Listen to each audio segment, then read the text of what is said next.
Hello, everyone. My name is Arati Prasad. I'm an assistant professor of computer science at Skidmore College in New York, USA. And today I'd like to talk to you about my work on addressing problematic smartphone use by using a personalized goal-based approach. So the talk I'll be presenting today covers the work I've been doing for a couple of years now, as well as our current and ongoing and our plans for future work. So to begin with, the motivation has been the fact that due to an increase in smartphone adoption in the past decade or so, this has led to concerns of smartphone overuse, as well as the negative effects that smartphone overuse has on the smartphone user's well-being. Popular media examples of excessive smartphone use we expect may have influenced people's perspectives of smartphone overuse and has led to the terms excessive and problematic being used interchangeably in the context of smartphones. Most existing tools for managing smartphone use focus on limiting the user's screen time. So for example, take the popular iOS screen time as shown in the picture above, right? iOS screen time lets users set limits on how much they can use smartphone apps on their phone. And once the users hit this limit, it gives a warning. And then the user can choose to either ignore the warning and stop using the app, or they can continue, ignore the warning and continue using the app, or they can they can take the warning to heart and actually stop using the app. But a study that I conducted a couple of years ago showed that smartphone users also often experience negative emotions such as stress and guilt when they monitor and attempt to limit their smartphone use. So that led us to the question, how do we actually build tools to address problematic smartphone use without causing additional mental health burden to the user? So the research question that I'll be talking about for this presentation is what do users consider to be good and problematic smartphone use? And we were interested in this because without knowing this, how do we actually build these tools for addressing problematic smartphone use? So we were interested in what factors actually affect users' perception of what's good and problematic smartphone use. So in order to address our research questions, we conducted 15 semi-structured focus groups. So they were a mix of like 2 to 3 participants per group. And we had a total of 38 college students who were recruited via email as well as flyers posted around campus.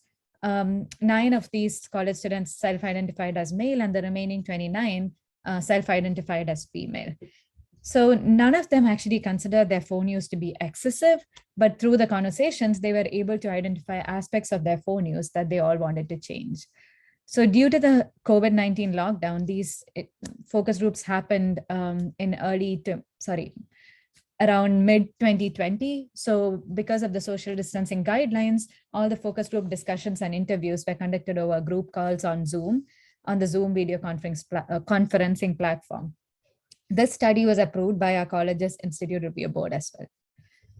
So through the semi-structured focus group, we had 7 questions in total. And so we used these questions as a way to start the conversation, and then we just went with the answers that the participants were saying. So the questions we asked were, do you wish to change your smartphone behavior? If so, how do you wish to change your behavior? And then we asked them to give an example of how their phone use had positively affected their relationship with their family or friends. And then the next question was how they thought their phone use had negatively affected their relationship. And then we also asked them to give us an example when someone in their life indicated that they exhibited good smartphone use. And then similarly, if someone in their life indicated that they exhibited problematic smartphone use. And finally, we also asked them to give us an example of a time when their phone use actually helped them to do something important or meaningful. And then we also asked them if their phone use actually kept them from doing something important or meaningful. And we had a lot of interesting findings, but I'll just talk about the 3 most important findings that we found, which I think would be also helpful to discuss at this workshop. So one of the first things we found, or the main things we found, was people's personal values as well as their purpose for using their phone actually shape their perceptions of phone use and also affects their emotions. So what we ended up finding was that both the nature and context of the phone use is what affects perception of whether the phone use is healthy or problematic. It's not really the time of phone use. And this is consistent with what prior work has also showed. For example, using phone for a primary task. For example, the participant 2 in focus group 9 said they travel back and forth to homes and they end up using their phone to complete work on the plane. And even though that's them using their phone quite a lot, it actually does help them because they're using it to do something. There was something that they consider primary.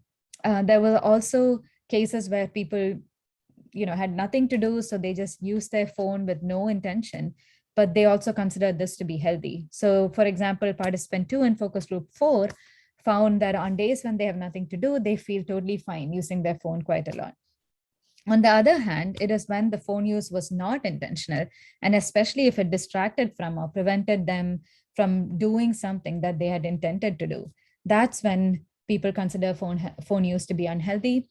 So a popular theme that we saw was people thought phones kept them from having meaningful conversations with their friends and family. So for example, the first participant in focus group 1 felt that sometimes at night they want to spend time with their parents, but then they'll be on their phone. So they don't realize how much time has passed. And by the time they look up, their parents were already sleeping. So they felt guilty about missing out on spending time with them, especially because they were just spending time unintentionally on their phone. So another observation that we made was people also make perceptions of their own phone use based on their interactions with other phone users. So either if their own phone use or someone else's phone use around them interfered with value time for interpersonal connection, then they felt that that phone use or using phones when with someone else was considered not good or problematic.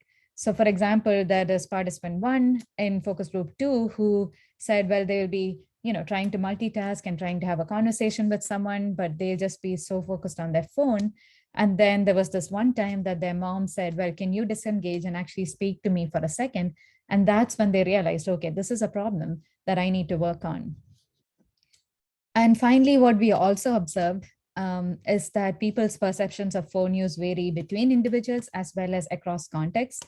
So what one person may consider healthy might not be considered healthy by someone else, either based on their own values or based on what they have observed when they are with other people, or also because of how they think how important the tasks are that's been done on the phone. So for example, video games are often considered as a distraction in popular, that's the popular opinion. But there were a lot of our participants who felt that it was healthy because it helped them connect with friends who they didn't live close by, or especially during the lockdown, that's how they actually connected with friends and family. And another example we saw actually within the same focus group was one person who thought it was good to record videos on their phone because they could experience the moment later. But then there was another person who felt that that took away from the experience of actually experience it in the moment. So these are some examples where one person might consider it to be a good thing to use a phone for a certain task, while others might not consider it to be good. And finally, another theme that came up was using the phone when being around people. So interventions that, prior work assumes that people don't want to use their phone during group activity. And this can be true, like what I said from the previous finding. There are many times when people actually don't want to use the phone and want to interact with each other. But then we had a couple of examples like the one I've listed here, where a participant was on a hike with their friends and then they got lost. So they needed to use their phone to actually navigate them to a safe place. So that's another reason. It really depends on the context, how people perceive their phone use to be. So with that, that led us to the next step, which was our current work, which is where we are conducting a randomized control trial using a smartphone app called Paco. And what we are doing and this is collaboration with my colleague Luc Lefrenier in the psychology department at Skidmore College. So he and his students are conducting an intensive longitudinal randomized controlled trial. And the goal of this trial is to compare the effects of goal-based smartphone use with a time-based approach. So, and how it affects the user's mental health as well as their ability to effectively manage their smartphone use. So there are 3 steps to this controlled trial. The first step is we are doing a Zoom session. And at this time, the participants actually complete 5 questionnaires on emotions and technology use. And they also set up PACO on their phone. And the participants are randomly assigned to either the time restricted group or the goal-based group. And then they get 4 daily prompts for the 7 days after. And they would get these prompts through PACO. And through these prompts, the users are asked to rate a variety of psychological experiences on a 9-point Likert scale. Additionally, the morning prompt is when they are asked to set either a goal or a time limit based on which group they are. And the early afternoon as well as the evening prompts actually remind people to stick to their goals or time limits. And finally, the prompt at night asks the users to reflect on their experience that they had working towards this goal or the time limit. And finally, on the 9th day, there's a Zoom session as well, where the participants complete the same 5 questionnaires that they did in the initial Zoom session. And they also have to complete additional questionnaires on the usability of the intervention itself. And we have had a total of 19 participants, and we are continuing this study this semester as well. So we are hoping to get more people. So it's too early to talk about, how effective one is compared to the other. And another, on the other hand, at the same time, we are also developing an app called Screen Goals. And so it's actually called Screen Aware in the paper, but because it's already been published, we wanted to have a different name for the app so that we could use it in a study. So the goal for this app is to help users manage their smartphone use using a goal-based approach. And our hope is, we are almost done with the app now. So we want to conduct a usability study as well as a longitudinal study to compare how effective the goal-based approach is compared to the time-based approach. So I'll just give you a quick demo of the app. As you can see, you can create a new goal. For example, I want to learn French and I'm using Duolingo, but this is not as important to me as compared to talking to my family. But you can also see that I get these badges, as well as I can also track how many goals I have completed over the course of the week. And then now that I've completed one goal, I get another badge. And you can also see that on the profile page that updates it as well. So that's the app right now. And so that concludes my talk for today. And thank you again for attending. I know it's really, when this recording is being played, it'll be like 4 a.m. for me, but I really appreciate that all of you have come to this talk. And if you have any questions, please feel free to ask them now. You can also contact me later at aprasad@skidmore.edu. Thank you again.